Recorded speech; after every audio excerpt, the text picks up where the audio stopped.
नमस्कार दोस्तों, stock market studies में फिर से एक बार आपको बहुत-बहुत स्वागत है। तो आप सब लोग कैसे हैं? मुझे प्लीज़ कमेंट करके बताना। तो आज मैं फिर से आपके सामने कुछ इम्पोर्टेंस कंपनी का अपडेट लेके आया हूँ। इस वीडियो को लास्ट तक ज़रूर देखिएगा क्योंकि कुछ कंपनीज़ के कुछ गुड न्यूज़ भी आया हुआ है। जिस गुड न्यूज़ को चलते हुए कंपनी में एक शानदार ग्रोथ और एक अलग लेवल का पोटेंशियल देखने को मिल सकता है। तो इस वीडियो में सारी जानकारी मैं आपके साथ शेयर करूँगा। साथ ही साथ 2 कंपनीज़ के ऊपर एक शानदार टेक्निकली चार्ट पैटर्न्स भी क्रिएट हुआ है, वो भी मैं आपके साथ शेयर करूंगा। तो इस वीडियो को जरूर लास्ट तक देखिएगा और अभी तक आपने चैनल को सब्सक्राइब नहीं किया तो जरूर कर लीजिएगा, इस तरीके से एजुकेशन इन्फॉर्मेशन आपको पाने के लिए। तो सबसे पहले मैं बात करूंगा टाटा स्टील के बारे में। देखिए, टाटा स्टील आप सभी जानते हैं टाटा ग्रुप के सबसे पुराना कंपनी है। 19 सेंचुरीज में कंपनी स्टार्ट हुआ था, 1907 में कंपनी स्टार्ट हुआ और तब से लेकर आज तक कंपनी काम कर रहा है और कंपनी इंडिया के second largest steel manufacturing company है। देखिए, second largest steel manufacturing company है क्योंकि कंपनी का जो बिजनेस है वो स्टील मैन्युफैक्चरिंग के ऊपर है और कंपनी के सबसे जो प्लस पॉइंट है, कंपनी का चेन सप्लाई के माध्यम से कंपनी स्टील सेक्टर के ऊपर काम करते हैं। देखिए, टाटा स्टील में एक पॉइंट्स मैं आपको प्लस के हिसाब से दिखा दूं कि कंपनी की हमेशा आपको सब कुछ एवरेज हिसाब से दिखेगा। कर्जा भी है, आरओसी आरओ भी एवरेज लेवल में है और प्रोमोटर के होल्डिंग्स भी एवरेज के हिसाब से है। कंपनीज की एनुअल इनकम शानदार है, हाथ में कैश भी है, अर्निंग पर शेयर उतना खास नहीं है। तो जब कोई भी मेटल सेक्टर के ऊपर बात आती है तो वहाँ पे हमें हमेशा एक प्रेशराइज देखने को मिलता है। क्यों? क्योंकि ग्लोबली मार्केट में अगर कोई भी इम्पैक्ट आए तो डायरेक्टली स्टील सेक्टर के ऊपर वो बड़ा सा एक नेगेटिव पॉइंट्स हो जाता है। तो कंपनीज के ऊपर एक बहुत बड़ा अपडेट्स आया। सबसे पहले वो न्यूज में आपके साथ शेयर करूंगा। आप देखेंगे तो यहाँ पे मनी कंट्रोल वेबसाइट के ऊपर इस तरीके से कुछ न्यूज को पब्लिश किया गया और बोला गया कि Tata steel share price raise on BBB rating upgrade. अभी बीबीबी क्या है?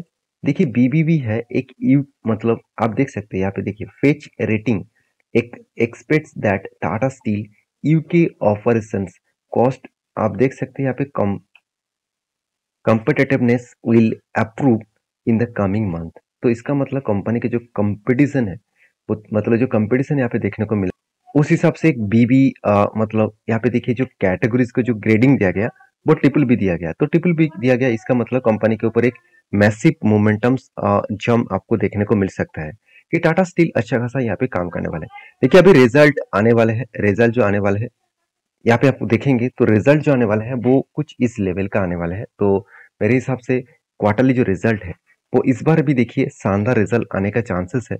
63,000 करोड़ के आसपास पिछले बार सेल हुआ था और इस बार 59,400 करोड़ का आसपास सेल हुआ। एक रिपोर्ट के माध्यम से ये भी बताया जा रहा है कि रिजल्ट अच्छा आने का चांसेस है। देखिए, रिजल्ट कैसे होगा कि नहीं होगा वो किसी को पता नहीं होता, ये हमेशा एक प्रेडिक्शन करके कहा जाता है। तो मेरे हिसाब से यहाँ पे रिजल्ट किस तरीके से परफॉर्मेंस हुआ होगा वो आपको कुछ ही दिनों के बाद ही देखने को मिल जाएगा क्योंकि क्वार्टर टू का रिजल्ट आना स्टार्ट हो चुके हैं।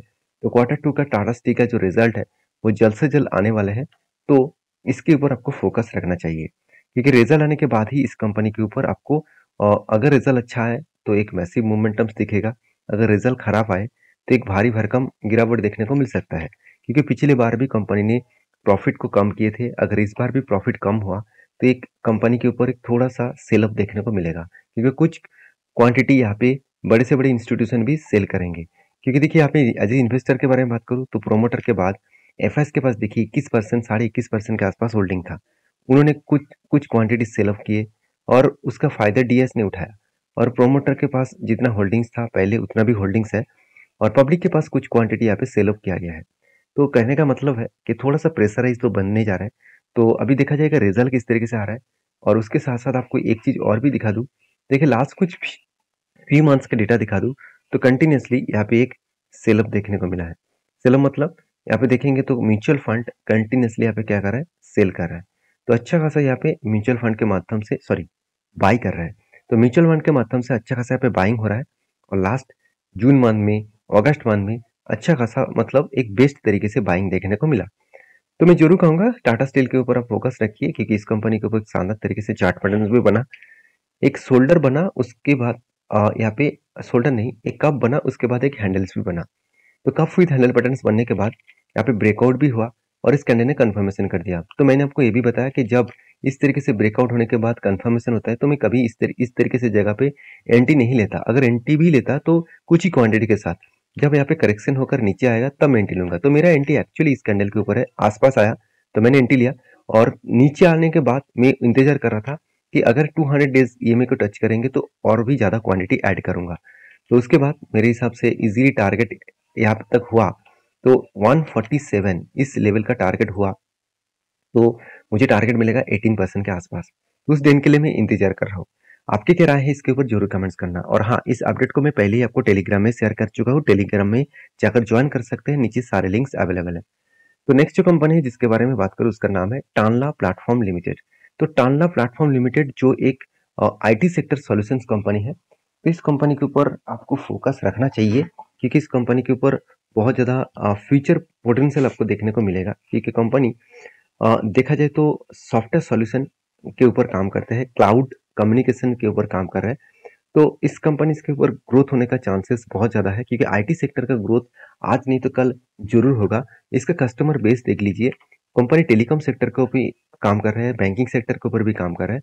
ध्यान से इस चीज़ को देखना, कंपनी के जो बिजनेस मॉडल्स है वो आप देखेंगे तो आप देखेंगे तो वोडाफोन, एयरटेल, मतलब एसएफआर, साथ ही साथ देखेंगे तो Facebook, LinkedIn, HDFC bank, Kotak bank, axis bank, camps, उसके साथ साथ डिपार्टमेंट ऑफ टेलीकम्युनिकेशन, तो सारे जो दिग्गज दिग्गज कंपनी है वो इसका कस्टमर है। सोचिए, फेसबुक भी इसका कस्टमर है, एचडीएफसी बैंक इंडिया के सबसे बड़े bank, Kotak bank, axis bank, camps, ये सारे कंपनी इसका कस्टमर है। तो ये सारे कंपनी को वो खुद का प्रोडक्ट को सर्विसेज देते हैं, मतलब जो सॉल्यूशन है, आईटी सॉल्यूशन है, उसके ऊपर काम करते हैं। तो सोचिए, टानला जो कंपनी है, टानला जो प्लेटफॉर्म है, इस कंपनी के ऊपर ग्रोथ होने का चांसेस कितना बढ़िया है।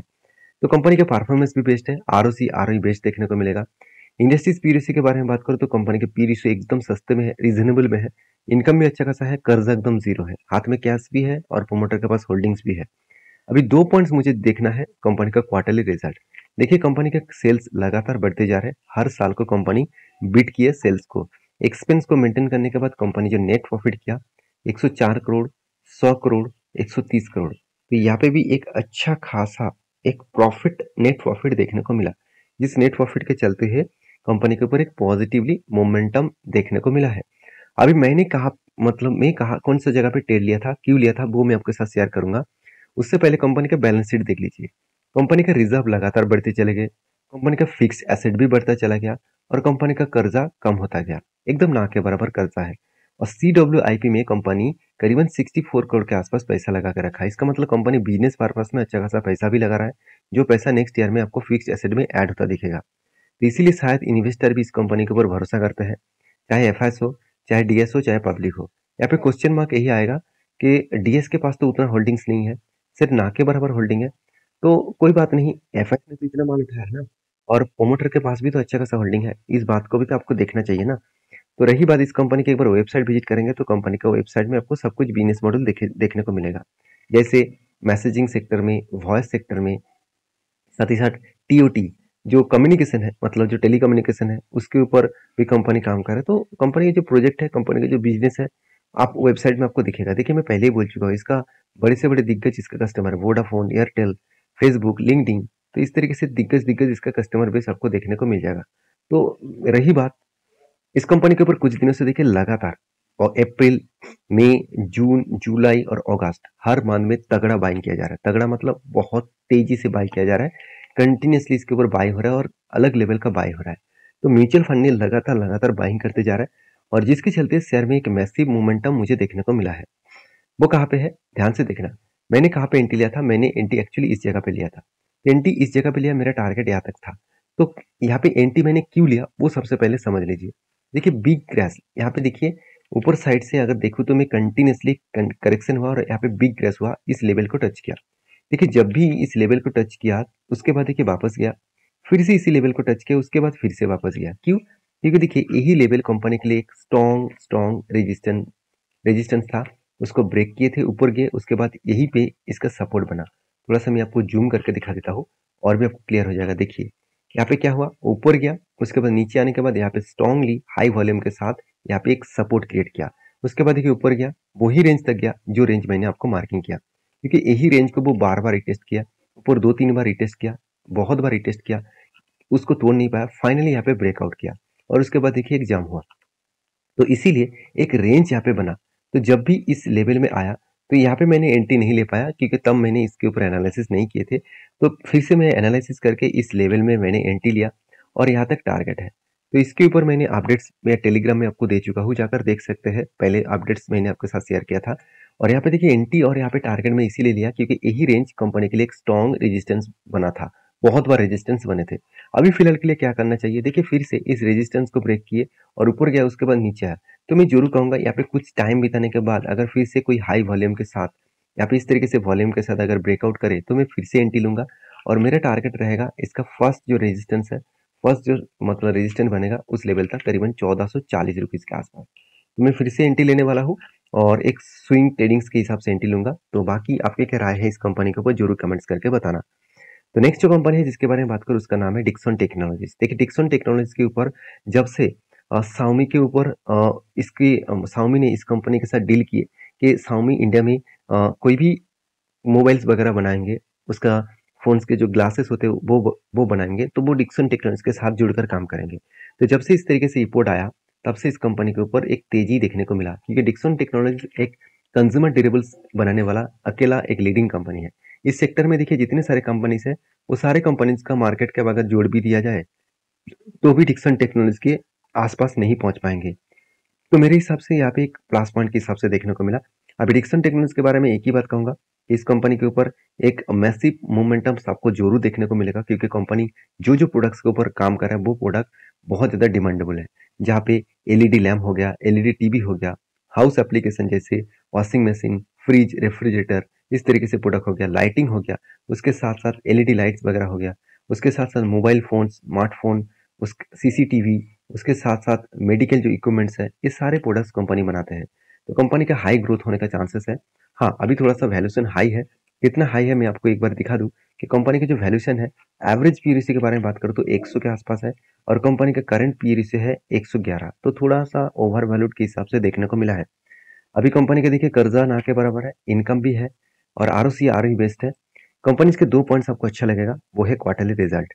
हर साल में कंपनी रिजल्ट को अलग लेवल में रिप्रेजेंट किया, सेल्स लगातार बढ़ते चले गए, उस हिसाब से कंपनी के एक्सपेंस भी घटा और कंपनी का अलग लेवल का प्रॉफिट भी हुआ। जैसे 2 करोड़ से बढ़ के हो चुके थे 18 करोड़, उसके बाद 45 करोड़, इसके बाद 67 करोड़। तो हर साल में कंपनी बीट करते चले गए। अभी सितंबर मंथ का डेटा आने वाला है, तो सितंबर का रिजल्ट आने वाला है। जब रिजल्ट आएंगे तब मैं आपके साथ शेयर करूंगा कि कंपनी किस तरीके से परफॉर्मेंस किया। शायद इसीलिए कंपनी के ऊपर इन्वेस्टर भी बने हुए हैं, चाहे एफआईएस हो, चाहे डीएस हो, चाहे पब्लिक हो। तो एफआईएस ने तो तगड़ा बाइंग किए, 9.5%, 7.5% के आसपास होल्डिंग्स था, वो बढ़ के हो चुके 24% के आसपास। एफएस के पास 15% के आसपास होल्डिंग पहले भी था, आज भी है, और प्रोमोटर के पास जितना होल्डिंग्स था वो उतना ही है, और पब्लिक के पास स्टेक थोड़ा सा नहीं, 50% आसपास स्टेक है। उन्होंने क्या किया, बेच दिया। तो देखिए डिसीजन अलग अलग लोगों का अलग अलग हो सकते हैं। तो मैं इस कंपनी के ऊपर बुलिश हूँ, आपके क्या राय है मुझे जरूर कमेंट्स करना। और लास्ट कुछ फ्यू डेज का डेटा दिखा दूँ कि म्यूचुअल फंड ने देखिए अगस्त मंथ में, जून मंथ में अच्छा खासा बाइंग किए, जुलाई मंथ में कुछ सेल ऑफ किए थे, मई मंथ में अच्छा खासा बाई किया, अप्रैल मंथ में अच्छा खासा बाई किया। तो जून मंथ में बहुत ज़्यादा सेल ऑफ किया गया है, क्वांटिटी बहुत ज़्यादा सेल किया बाइंग की तुलना से। अगर इसी चीज़ को मैं चार्ट पैटर्न के हिसाब से अगर आपको दिखा दूँ तो डिक्सन टेक्नोलॉजीज के ऊपर मैंने एक ट्रेड लिया, वो है एक शोल्डर बना, उसके बाद एक कप बना, सॉरी उसके बाद एक हेड बना, फिर से एक शोल्डर बना। तो शोल्डर कम शोल्डर मतलब इसको हेड एंड शोल्डर, और वो भी रिवर्सल हेड एंड शोल्डर कहा जाता है। तो इस तरीके से पैटर्न्स बनने के बाद यहाँ पे ब्रेकआउट हुआ, ब्रेकआउट कंफर्मेशन भी हुआ, और मेरा डेट इस जगह पे है और मेरा टारगेट बनेगा सिक्स, ऑलमोस्ट मेरा टारगेट बनेगा 6730 के आसपास। अगर 6730 के आसपास टारगेट बनता है तो ये टारगेट 45% के आसपास जरूर बनेगा। तो मेरे हिसाब से यहाँ पे एक बेस्ट अपॉर्चुनिटी मिला है, तो मैं इसके ऊपर कंटिन्यू जरूर करूंगा। और मैंने आपको वीडियो बनाकर शेयर भी किया था और टेलीग्राम में भी अपडेट दिया था, जाकर जरूर देख सकते हैं। तो नेक्स्ट जो कंपनी है उसका नाम है कामा होल्डिंग्स लिमिटेड। देखिए कामा होल्डिंग्स लिमिटेड एक फाइनेंस कंपनी है और एक इन्वेस्टमेंट कंपनी है। तो इस कंपनी के बारे में डिस्कशन करूँ तो कंपनी में कुछ दिनों से एक धमाका परफॉर्मेंस देखने को मिला। जब से कंपनी ने अनाउंसमेंट किया कि कंपनी एक एक्स्ट्रा बेनिफिट देने वाला है, तब से देखिए कंपनी का लोअर साइड में था 12,000 के आसपास, अभी 16,000 के आसपास देखने को मिला। तो इस कंपनी ने एक बहुत बड़ा अपडेट दिया। वो अपडेट क्या है? बोनस का। कंपनी हर एक शेयर के बदले आपको 4 शेयर देने वाले हैं। एक के बदले 4 शेयर मिलने वाले हैं। तो इतनी बड़ी अपडेट के कारण एक मैसिव जंप शेयर के ऊपर देखने को मिलेगा। तो आपको मैं जरूर कहूंगा इस तरीके से कंपनी के ऊपर निवेश करने से पहले एक बार स्टडी करना, तो उसके बाद जरूर काम करना। तो वीडियो में अगर कुछ जानकारी अच्छा मिले तो प्लीज लाइक करना। अगर चैनल में नए हैं तो प्लीज चैनल को सब्सक्राइब भी करना। मिलते हैं नेक्स्ट वीडियो में, तब तक के लिए अच्छे से रहिए, अपने ख्याल रखिए। धन्यवाद।